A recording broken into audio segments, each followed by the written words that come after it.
Hi friends, welcome back with a new amazing video from Nice Recaps.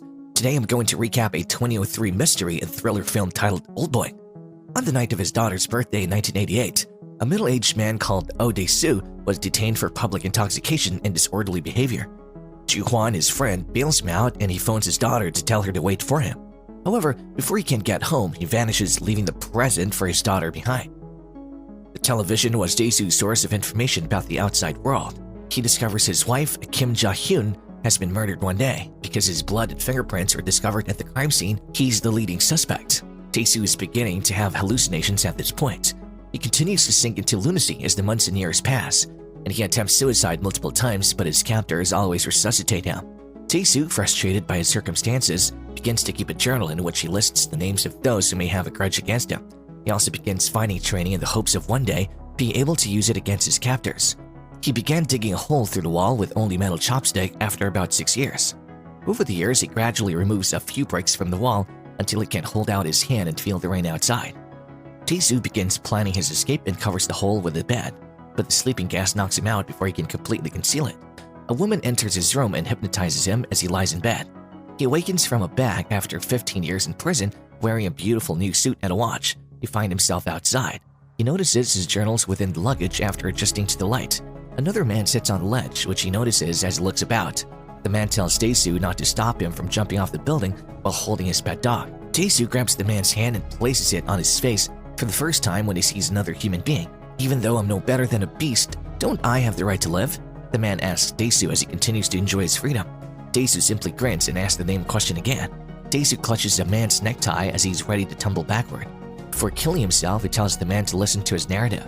Dae-Su walks away after telling his narrative and grabs his diaries. He utterly disregards the man who was seeking for an explanation as to why he desired to die. The man falls to his death on top of a car as Dae-Su exits the building. While walking throughout the city, Dae-Su begins to consider his next action. Knowing that he's still a suspect in his wife's murder, he avoids contacting his family and friends. He tests his combat talents against a gang of young males he encounters on the streets. He beats them up with his fists and then wanders around the city. A homeless man hands him a cell phone and a wallet full of cash as he sits in front of a seafood restaurant. Dae-Su is told by the homeless man not to ask him any questions because he doesn't know anything. Dae-Su visits a sushi bar after studying the wallet and requests that the server bring him something living to eat. Later, Dae-Su recognizes the server as a contender in a cooking competition on television. When his phone rings, he picks it up right away and inquires as to who's calling. Dae-Su is taunted by the man on the other hand, who asks if he likes his new suits. Dae-Su requested to know why he was in prison and began to speculate about the abduction's perpetrators. The individual on the other end of the line claims that his identity is irrelevant. He advises Dae-Su to think about his background in order to discover why he was in prison. The unidentified voice then asks Dae-Su to find him as soon as possible before hanging up. The server delivers a live octopus as soon as Dae-Su hangs up the phone, exactly as he had requested. Dae-Su asks whether she wants to cut it up, but he grabs it whole and swallows it. He passes out after finishing his meal. He wakes up in the residence of the server where he's recovering from a fever. The waiter tells him that the medicine she gave him worked perfectly. The server informs Dae-Su that the toilet door lock is broken, but cautions him against following her because she has a knife. Dae-Su enters the restroom despite the warning and attempts to force himself on her. By striking him on the head with a knife's butt, the server thwarts his plot. When the server intervenes, Dae-Su is going to leave the residence. She introduces herself as Mido and expresses her wish to have an intimate relationship with him when she's ready. With Mi's support, Dae-Su decides to track down his estranged daughter. We learn that his daughter was adopted by a couple from Sweden. Dae-Su abandons his attempts to contact his daughter in favor of a search for the man who kidnapped him. One day, Mido receives an online message from a man using an ID, Evergreen, asking her about the Count of Monte Cristo. Evergreen asks Dae-Su how he's doing in the larger prison as he approaches to investigate. Mido informs him that she has been conversing with Evergreen about sushi for some time. Dae-Su believes he can't trust Mido due of her online friendship with Evergreen, so he sets out on his own to locate his kidnappers. He quickly locates the eatery that serves the cuisine he consumed while in captivity. He hits a guard with a hammer after following a delivery man to the building where he was imprisoned. He eventually learns that the prison is controlled by a criminal gang that specializes in holding individuals captive for a fee. The man in command of the operation is tortured by Dae-Su. He uses the claws of a hammer to rip out his teeth. Mr. Park claims he never met the person who paid for a day imprisonment. Sues, but he did record the phone call. Dae-Su grabs the video and attempts to leave the building, but he's met by a horde of men outside Park's office. He fights them all off with nothing but his hammer and fists. Even if he's stabbed in the back, he continues to fight. Dae-Su pulls out the knife and collapses on the ground, where he finally exits the building. He's helped up and placed inside a taxi by a passerby. A stranger offers the driver an address, and by addressing Dae-Su by name, confesses that he's the one who locked him up. Because of his injuries, he's unable to do anything but stare at the man as the taxi pulls away. He listens to the recording he obtained from Mr. Park's office when he gets home. He overhears the man and Mr. Park discussing the length of his detention and the types of medications they can use to treat him if he gets schizophrenia while incarcerated. When Mr. Park inquires as to what Dae-Su did to merit such a hefty sentence, the client responds that Dae-Su talks too much. Dae-Su pays a visit to his friend Ju-hwan the next day to see if he recognizes the client's voice in the recording. Ju-hwan is unable to identify the client, but he assists Dae-Su in locating Evergreen via the internet. Evergreen insults Dae-Su even more by informing him that his statute of limitations has already passed. While he's attempting to elicit further information from Mi-do, Ju-hwan calls to notify him that he has uncovered Evergreen's identity. Evergreen's real name is Soo Dee-ah, and he lives exactly across the street from Mi-do's apartment, according to Ju-hwan. Mr. Han, Evergreen's security, and he run to the apartment right away. Evergreen warns Dae-Su that unless he uncovers the reason for Mi-do's confinement in 5 days, he will kill him. If Dae-Su succeeds, he promises to take his own life. Dae-Su tries to attack Evergreen, but the bodyguard repels him. Evergreen continues by telling Dae-Su that if he murders him, he will never know why. He also says that he has a pacemaker they can disable with a button if Dae-Su tries to torture him. As he prepares to leave, Evergreen encourages Dae-Su to seek vengeance in order to deal with the pain of losing his wife and child. He reminds Dae-Su that he had left Mi-do stranded in her apartment with the door ajar. After hearing Mi-do scream, Dae-Su runs back to her house. Mr. Park and his things are assaulting Mi-do when he arrives. Mr. Park tries to extract Dae-Su's with a hammer, but the thugs overpower him and hold him down. Mr. Han returns to the flat later and offers Mr. Park a briefcase full of cash after a phone call stops them. He agrees to take the briefcase after inspecting it and leaving Dae-Su unharmed.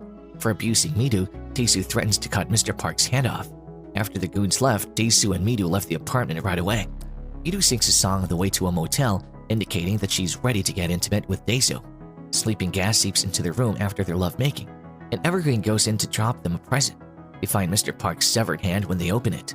Dae-Su realizes Evergreen has bugged them and goes to a business to locate and remove the device. Dae-Su and Mi-do go to Ju Internet Hwan's cafe later to find out more about Evergreen. As Mi-do looks through the internet search results, Dae-Su and Ju-hwan realize that Evergreen was the name of their old high school batch. Dae-Su and Mi-do visit school to go through the 1979 yearbook. He discovers that Evergreen was a classmate called Lee Woo-jin. Dae-Su dials Ju number once to inquire about Woo-jin. Ju-hwan claims he's unfamiliar with the name. Dae-Su approaches Ju-hwan and inquires about a girl student named Suha. She died after Ju-hwan transferred to another school, he tells Dae-Su. Ju-hwan informs Dae-Su that Suha was a highly promiscuous girl when he requests for additional details. Woo-jin is unbeknownst to them at Ju Cafe Hwan's during the phone call. Woo-jin kills Ju-hwan and discloses to Dae-Su that Suha has a sister enraged by how he described her. Mr. Park is tracked down by Dae-Su, who wants to know more about his confinement. Mr. Park openly admits to Dae-Su that he had drugged the water to make him more susceptible to hypnosis as a result of the loss of his hand. He also agrees to look after Mi-do while Dae-Su searches for Woo-jin. Another former classmate informs Dae-Su that Ju-hwan disseminated the promiscuous accusations about Suha. Dae-Su later recalls witnessing Woo-jin and Suha engage in intimate actions by chance. He recalls telling Ju-hwan about it just before transferring to another school. Dae-Su was able to track down his previous kidnapper using the clues left behind by Woo-jin. He confronts Woo-jin, accusing him of employing hypnosis to wipe his memories of what happened at school. Woo-jin claims that hypnosis had nothing to do with his forgetting the incident. Dae-Su simply forgot about it because he didn't think it was important. Woo-jin recalls that soon after Dae-Su left school, rumors about Suha getting pregnant began to circulate. Suha became certain that she was genuinely pregnant as a result of the rumors. Dae-Su was blamed by Woo-jin for propagating the rumors. Dae-Su accuses Woo-jin of murdering his own sister because he was afraid that their secret relationship would be discovered. Woo-jin ignores the claims and begins to describe how he used a hypnotist to organize the encounter between Dae-Su and Mi-do. He displays a photo album of his wife and child to Dae-Su. Dae-Su scans through the album and notices images of the child as he grows older.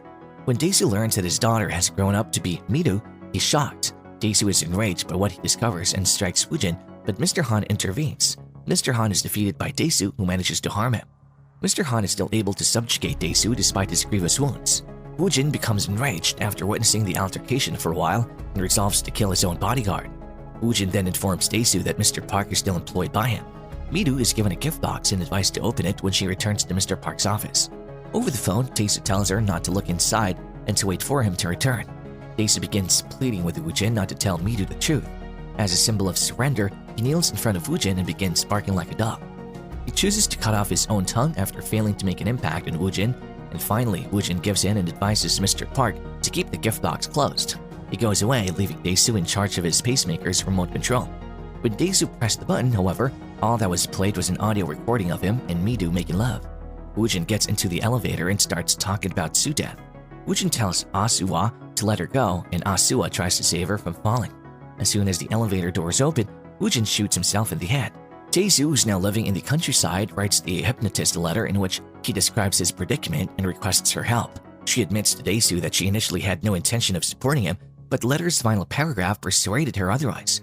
Even though I'm no more than a beast, don't I have the right to live? Dae-Su wonders in the final sentence of the letter. The hypnotist tells Dae-Su that anything might go wrong and screw up his memories. Regardless, Dae-Su agrees to continue the meeting. She continues hypnosis and informs Dae-Su that his mind would be divided into two personas. The first personality will be unaware of Midu's true identity, while the second is a monster who will maintain the secret. The monster will begin walking away, each step aging him by 1 year until he reaches 70 and dies. Dae-Su wakes up alone in the snow later. Midu approaches and attempts to warm him up. She embraces Dae-Su and declares her love for him.